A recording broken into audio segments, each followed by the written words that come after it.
Brought some friends to the studio. I did bring some friends to the studio. We have a new friend called Ram. Ram is here. Ram, good afternoon to Don't you. forget How the are name. you? Good afternoon to you guys. So now you're in the US and you are the proud creator of a very cool product. But before we get into that, we want to know a bit about yourself. Yeah, tell us about Ram. And why are you in Guyana of all the places in the world? That's very simple. Why is that? Pepper pot. Spoken like a true Guyanese. A few of the people over here tell me I've been in the hinterland more than most Guyanese. How long have you been here? We've been working in Guyana for the last almost 2.5 years. 2.5. Wow. Okay, nice. And it's getting to the point that the immigration people in the border already kind of know me and wave. They're like, welcome back. Yeah, exactly. Right. So it's feeling just fine, and it does feel a little bit like home. All right. Nice. Spontaneity of the people, the easy going, the let's get stuff done mentality. I love it. Have you learned any of the local phrases as yet? Well, he learned pepper pot. He learned all about pepper pots. I want to know if you learned how to cuss Guyanese yet. Okay. They teach you how to curse yet? No, I'm really bad in... You got to learn how to curse. No, casual. We got to teach him at least 2 curse words today. No, man. That's not why he's here. So tell us about... Seriously on this, I never had to raise my voice. That's what's up. I never had to curse. Uh-huh. And we get lots of things done. I love it. Wow. Perfect place. I need to learn from That means you. you're a good teacher. That means you're a great leader. Yeah, that means you're a good teacher. Yes. So tell us about 19 Labs. 19 Labs. Because that's why you're here today. We're not here to talk about Guyana. We're not here to talk even about we you. actually talk about Guyana, not so much about 19 Labs, because I think what we are doing in Guyana, and we are doing it together with the government over here, is really remarkable.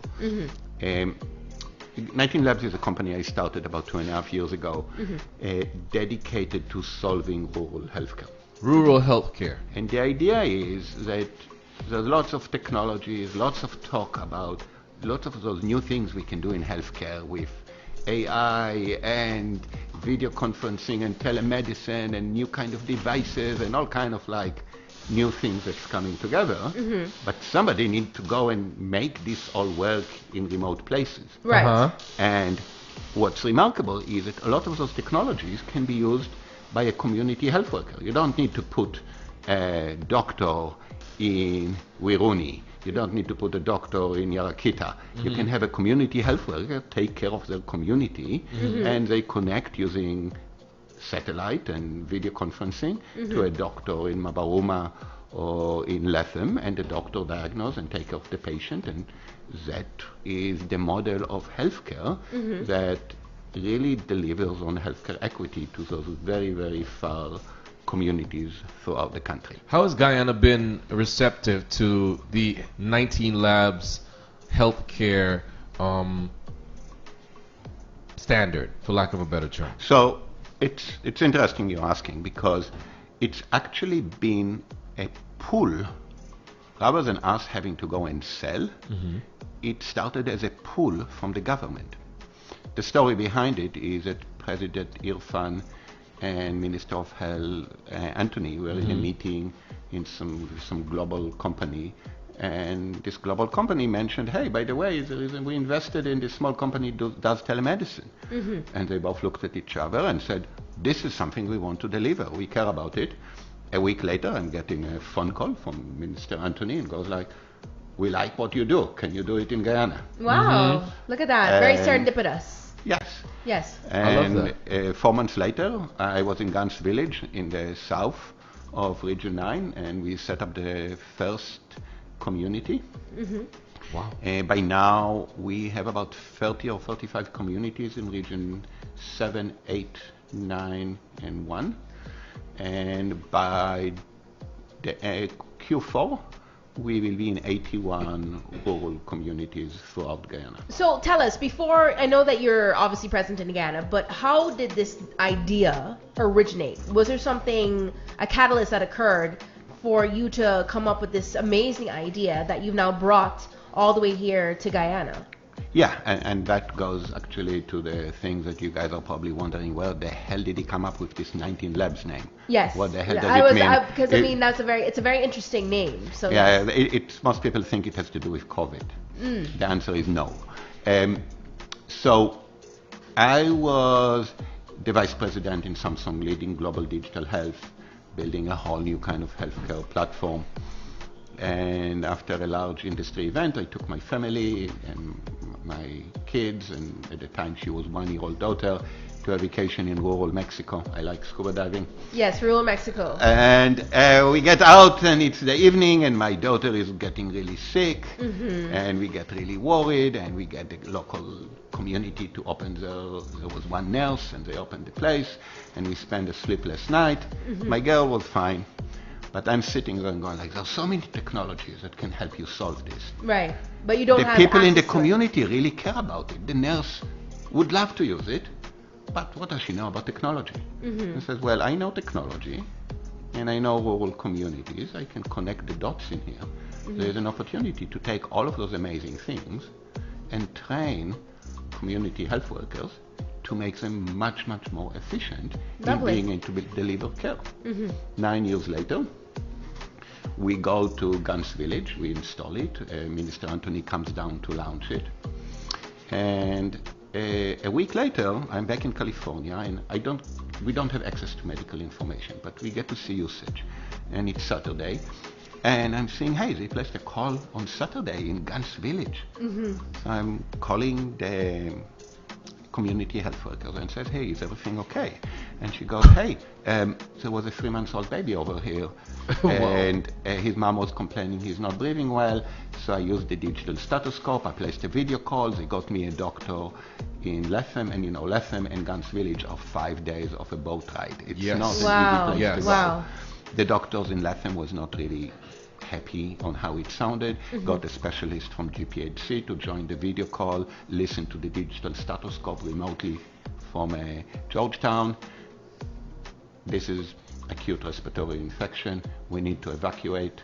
A day later they sent a Cessna Caravan to evacuate the baby and save the baby. You're a hero, man. And this is all because of your equipment. This is the equipment. The heroes are the community health workers. I gotta see the equipment. These are the person who are doing all the work. We are taking health workers in the most remote places, and just a lot of those people have never left their community. For them to be on a video call with doctors and specialists throughout Guyana, that's pretty nerve-wracking for them. Yes. So making them feel comfortable with the technology, training them, learning from them about what they need, what they help, what they feel comfortable, what they don't feel comfortable, has been an amazing experience. And yes, very rewarding. Of course. For us So tell us about the equipment. So just give you an example. I want to see. Yes. So that's like a standard kit. Different kits have different things. The main thing is a tablet in here. Okay. So can we take it out to show the audience? Yeah. So this has all of the software on it. Okay. So they don't have to install anything, do anything. They open it, and they can start using it. It has on it healthcare guides. Wow. It has And boxes so you came that up they with all of connect. this? We came up with the whole idea of let's connect everything. Wow. Let's do it with partners. So we're not doing it just our own. Yes, of course. We bring partners that build a digital stethoscope. We build another partners that build an ultrasound. Another one that has EKG. And we take everything. We make it very, very easy to use with 1, 2, 3 instructions. Can you do something on us right now? You really don't want to know. No? You want to know your heart rate? No, I want to know. I actually want to know my blood pressure. It's been feeling a little high lately. Your blood pressure. I think there can be other reasons to justify why it's going up. Oh, okay. All right. Yes. So this is very interesting. So what do you hope to accomplish with this, in Guyana? Because you're already obviously here. Do you hope to expand to other regions? I mean, what's the goal? We are in other places around the world. What I love about Guyana is it's becoming probably one of the most advanced, if not the most advanced telemedicine deployment in the world. Wow. Like having a set of all of those advanced devices in those remote places, and in each place, by the way, it's powered by Starlink. So we have connectivity to do video calls. the ability to operate like this regularly, get specialists, make the calls, it's very, very rewarding. So if you want, you know what I want to know? I want to see it in more communities, and the government is absolutely behind it and pushing it into more communities. And I love seeing how it's being used in more and more use cases. Well, outside of the government, because we know they can afford to buy them, I'm just curious to know, like, if traditional doctors that are going to be moving, throughout the communities, if they would be able to utilize its services as well. Good question. Yeah, doctors can use it, but if they use it, they actually don't need to go to the community. Right. So it opens new use cases for employers, for example, to create like a healthcare kiosk. We've seen some of those in the US. The doctors is remote, but in the employer location, in the factory, in the oil rigs, they have a technician who can put the blood pressure on you, just like the community health worker, take care of the patient, and the doctor is remote helping them and taking care of them. Okay. So that's exactly some of the use cases.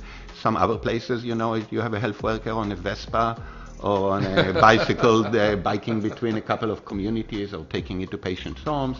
But that's basically the use case, and it's just amazing to see it being utilized like this in the country. It's so small, it's so lightweight, and it has so many options available to it. I'm just shocked by this. I mean, I'm just happy that it's happening, here in Guyana. I'm happy that you brought this to Guyana. I'm happy that the government is involved and you're making the public aware that such a device, an amazing device, exists. I mean, thank you on behalf of all Guyanese. So thank everybody on the team who's doing it. The Ministry of Health executives, the people in the communities, the doctors it's not easy to make something like this all happen. No.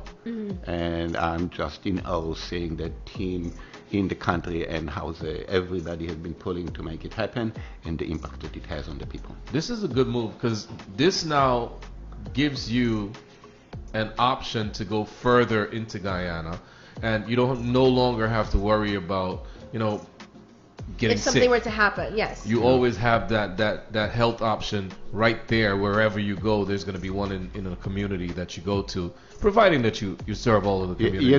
There's a beautiful new guest house in Gans Village down south if you want to charter a Cessna Caravan and head south. We could go tonight.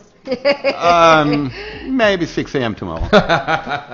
You know the flight schedule. I know the flight schedule. I know a few of the pilots by name. I brought my daughter over here once to go and experience what it means to be in here as a teenager.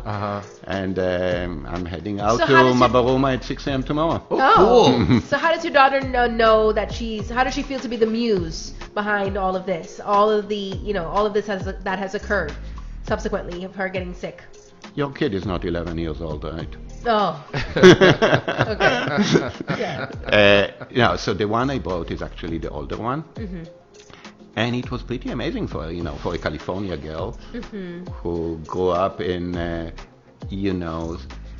developed California, Silicon Valley, to come in, and then we flew her down to Gans Village with the minister and see the community and appreciate it. And I've learned so much about the indigenous people and the communities. What's the greatest lesson you've learned from them? Seeing the hunters return dance, the YY people dance over Christmas. I got a video of this, ended up putting it on YouTube if anybody wants to watch. Appreciate the YY culture. That's kind of the community I probably know the best from. I've been all over, but that's probably one of my favorites. Learning how they make the pepper pot. I noticed that you keep referencing pepper pots. Yeah. It must be a favorite. It is one of them. Yes, absolutely. So what else would you like to add before you depart today, Ram? Just enjoy being here and looking forward to expanding this to more community, getting to know more of the communities in Guyana, and love being here. So how can we get in contact with you? How can we find out more about this amazing product? Yeah, Guyana at 19labs.com. But really, the way we mostly we work also with private companies, so we can help private companies, but we mostly, all the credit here, it's really, this started as an initiative because the government says we need to deliver healthcare equity, and when they heard there is a technology way of doing it, they said, go do it. So Guyana at 19labs.com if people want to find out more information. Any social media yet? Oh yeah, What's we are on social media? Instagram, we are on LinkedIn. 19 and labs? Yep, 19 Okay. labs, and they didn't finish the story. The reason it says 19 labs is when I started the company, I realized health workers are the future nurses. Nursing as a profession was established and created by a woman called Florence Nightingale. Oh, Nightingale, 19. And we really appreciated her. And we said it's way too long to try to call the company Nightingale. So we said we'll call it, modernize it, and call it 19 Yes, for the 19 product Gale, and yes. 19 labs for the company, and that's the end of the story. You're a thinker, Ram. We appreciate it. Casual, your mic is off, by the way. Oh, my mic is on. Oh, it's just kidding. Okay, all right. Well, we normally casual. Please, lead us out with our outro that we ask our guests to be a part of every single day. Mr. Ram, Well, when we every single have time we're here. when we have people join us on the show, we traditionally ask them to leave us with something a little enlightening. We want you to, put us in a position where we have to think about something. Can you give us a quote that you utilize or some sort of mantra that you use on your daily that we can, incorporate into what it is that we have going on? Planning is everything, plans are nothing. Wow. And it fits a lot of the culture in It here. fits a Like lot. we do a lot of planning before we came here to the field. Mm-hmm. The day I landed in here, it was all thrown to the garbage. Yes. And they came up with a better plan the next day. I like it. So planning is everything, plans are nothing. Nice to meet you, Mr. Ram. You stay safe, man. Thank you, take care.